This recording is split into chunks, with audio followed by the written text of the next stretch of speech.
Interrogation Chamber, Starfire Base, Sublevel 4. The chamber was bright, Ghost hung from an energy rig suspended above the floor. His limbs still severed, his body a grotesque fusion of man and failed machine. Stripped of his suit, he looked like something torn out of a failed experiment, scorched flesh webbed with circuitry, broken bones half-healed around implants, skin fused to alloy like wax to wire, his chest pulsed with blue light from the mini-arc reactor that Yelena had grafted into his chest cavity to replace his suit's power source. It was the only thing keeping him alive. Yelena stood behind a transparent energy shield, hands clasped behind her back. A holographic screen hovered nearby, projecting constant vitals and energy readouts across the wall. Ghost's core flickered irregularly. His body was degrading by the minute. Vitals are holding, Hermes informed. Pain levels, extreme. Neural surges are unstable. Yelena stepped through the energy shield.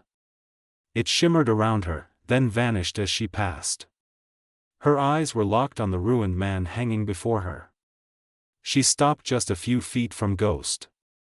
He hung there, barely breathing, his body twitching in slow, painful pulses. "You really fucked up," she said, voice even. "But you already know that." Ghost lifted his head slightly. His face was mottled with burns and stretch marks from where the phasing tech had fused into his nerves. His eye flickered like a dying signal light. "You can't stop it," he rasped. "Even if you kill me, he'll find someone else." Yelena leaned closer, ignoring the stench of scorched biomechanical rot. "I'll ask once," she said, her voice was calm. Cold. "Give me everything, where your boss is, what he wants, who else is working with him, and what tech you've been using. Every last piece of it." She turned and walked to a table built into the wall. A small tray extended from it with a mechanical sound. She reached into her jacket, pulled out a small blue vial, and placed it gently on the tray. "This is the bio-nanites," she said. "It'll repair you. Nerves, organs, bones. It'll burn away the phasing damage and fix your DNA. No powers. No suit. Just a clean start. Human again. Alive." She let the word sit for a second, then looked over her shoulder at him. Yelena reached into the other side of her jacket. She took out a second vial. This one was black. The fluid inside swirled like smoke trapped in water. She held it up, turning it so the light caught it. "This one doesn't heal. It rips you apart, neuron by neuron. But at the same time will heal you and repeat the process again and again." She placed it beside the nanite vial and walked back toward him. She stopped just before him and looked him in the eye. "You get to choose. Give me what I want and walk out of here whole. Or refuse, and I find out anyway." Slowly. She stepped back, folded her arms, and waited. "Tick-tock," she said. "Let's hear it." Ghost let out a slow, ragged breath. His one working eye locked onto Yelena. "You expect me to believe you'll let me live," he said, his voice broken and dry. "You hate me. You butchered me. You think I don't know how this ends?" Yelena said nothing. Just stared. He laughed, a bitter, metallic sound. "I give you what you want, and you kill me anyway. That's how this works." His head tilted forward, blood dripping from his chin. "But, if you can really fix me, if you can undo what the phasing did, if you can stop the decay, I'll tell you everything." A pause. "Then, I want to live without pain, even if it's for a moment. I'm done rotting." Yelena looked at him for a long moment, then she stepped over to the tray, picked up the blue vial, and walked back toward him. The light in the room caught her eyes just right. They looked hard, cold, calculating. "You lie to me," she said, holding up the vial, "and I'll make sure your new body stays alive through every second of what comes next." She stabbed the injector into his chest and pushed the plunger. The bio-nanites hissed as they entered his bloodstream. Instantly, the blue core in his chest glowed brighter. His body jerked. Muscles twitched. Nerves flared. Skin began to knit together. Bone crackled as it began to realign and grow. Ghost gasped. His breathing sharpened. Yelena grabbed the reactor and ripped it out of his chest. Gaha! Ghost screamed in pain. Blood gushed out, but the wound was already healing. 10 minutes passed. The energy rig hissed, then slowly lowered Ghost to the floor. His body convulsed one last time, then settled. The transformation was complete. No more torn muscle, no exposed tech, no stench of rot. His limbs had regrown. His skin was whole. The scarring was no more. The cybernetic remnants were eaten by the nanites. He looked human. Breathing.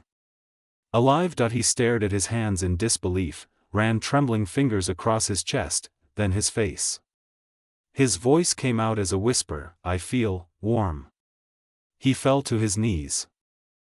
Yelena stood a few feet away, arms crossed, expression unreadable. "That's enough," she said flatly. "You got your miracle. Now talk." Ghost looked up at her. The mask was gone. His face was lean, drawn from pain and time, but whole. "I'll give you everything," he said. He took a shaky breath and started. "The facility. It's buried in the Arctic shelf, near the old Alpha Station ruins. Deep underground. No satellites ever see it because it doesn't broadcast, and it's in the blind zone. You have to know exactly where to look." He paused, then continued. "It's run by someone you won't believe. His name is Howard Stark." Yelena frowned. "Howard Stark? What the fuck are you talking about? You wanna die?" Ghost shook his head. "Not him. Not your Howard. His father." Yelena narrowed her eyes. "Howard Stark. Sr. Anthony Edward Stark's grandfather." "You gotta be kidding me," Yelena mumbled. Everyone who was hearing this conversation from the control room was surprised. Ghost continued. "He faked his death decades ago. He was the founder of a classified program called Project Tomorrow. It was supposed to be the next leap in human evolution, hybrids of man and machine. Living weapons. Thinking machines. Arsenal units." Yelena's eyes widened. She'd heard whispers of the name Arsenal before when she was still a widow. Rumors. Wiped files. The Red Room, back then, tried to find the info on the original project and planned to use it to enhance the widows, but failed. He was brilliant. Terrifying. He wanted to crack the limits of biology, defy aging, illness, even death itself. Thought time was the enemy. So he built the prototype and used himself as the baseline.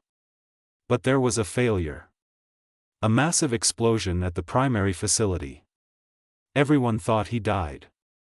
"But he didn't," she said. "No," Ghost replied. "He lived. Trapped in the prototype exoarmor he created. It was never meant to be permanent, just a casing for evolution. But after the blast, it fused to him, and there's no way to remove it without killing him. He's been alive in there ever since, barely holding on. Decades. And now," Yelena said, putting it together, "the power source is failing." Ghost nodded. "That armor runs on ancient fuel tech. It's unstable and dying.